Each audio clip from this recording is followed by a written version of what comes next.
Next is Senator Hickenlooper. Thank you, Mr. Chair. Thank both of you for being here today and for your service. Time was really valuable. Let me ask a rhetorical question. Secretary Kennedy told our colleagues on the Finance Committee about vaccine access. He said, most Americans are going to be able to get it from their pharmacy for free. Everybody can get it. But that's not true, is it? My mom lives in Virginia, and she was unable to get it. Great. I mean, I realize with you out of office, you don't have access to those informations, but about half of all American kids get free vaccines through the Vaccines for Children program. This is now at a standstill waiting for guidance from the CDC. States by Colorado are trying to lead by issuing separate guidance for their states about vaccine access. Obviously, that's a lot of friction and confusion.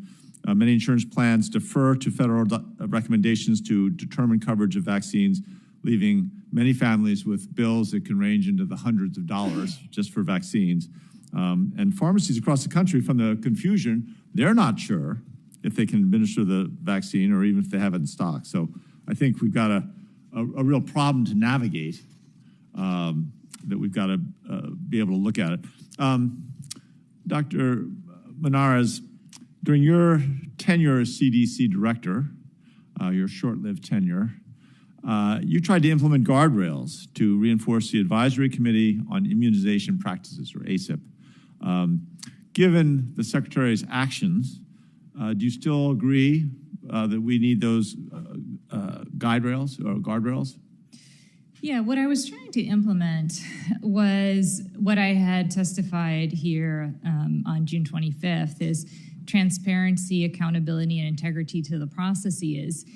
And what I had proposed was transparency measures such that any information that was going to be used by the ACIP in a deliberative manner be made available to the public 6 weeks in advance of the ACIP meeting. A sufficient time that scientists, public health practitioners, and others would be able to see the information, see the data, and then watch the ACIP meeting, understand how that evidence was used to support the decisions, the recommendations that were coming forward. And then I had proposed that perhaps we would have a back-end transparency period of time where if there was new information that had been introduced or the way that the information was contextualized at the ACIP meeting, that we would have a second public comment period so that if there was additional... No, I understand why you would have that. Yep. And obviously, those guardrails would still be needed. Is this something Congress should work on? I can ask both of you that. I would highly encourage all of us, whether it's congressional action or others, to make sure that we do have the appropriate transparency and accountability measures.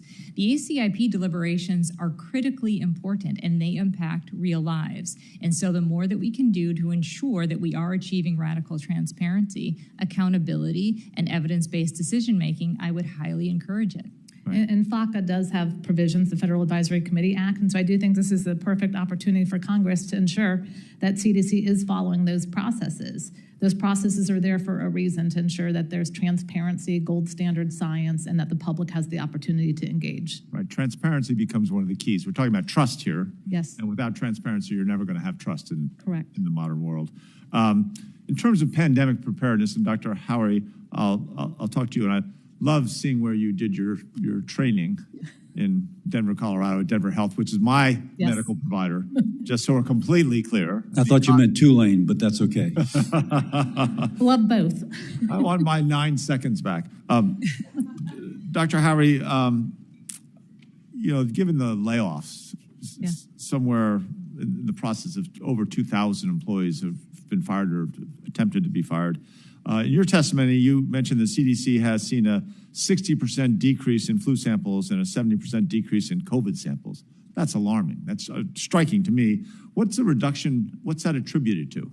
So a lot of that is attributed to withdrawing from the World Health Organization. Many countries don't view us as the same level of partner. That's something that can be overcome, but it takes leadership to really proactively reestablish those partnerships so that we're not flying blind. We know what pathogens are out there. Right. And I'll just leave a question. What keeps you up at night? What keeps you both up at night? Very concisely. The next outbreak. And I don't believe that we'll be prepared. I'm concerned about the future of CDC and public health in our country. Given what I have seen, if we continue down this path, we are not prepared, not just for pandemics, but for preventing chronic health disease, and we're going to see kids dying of vaccine-preventable diseases. Thank you both very much. Appreciate it. Yield back to the chair.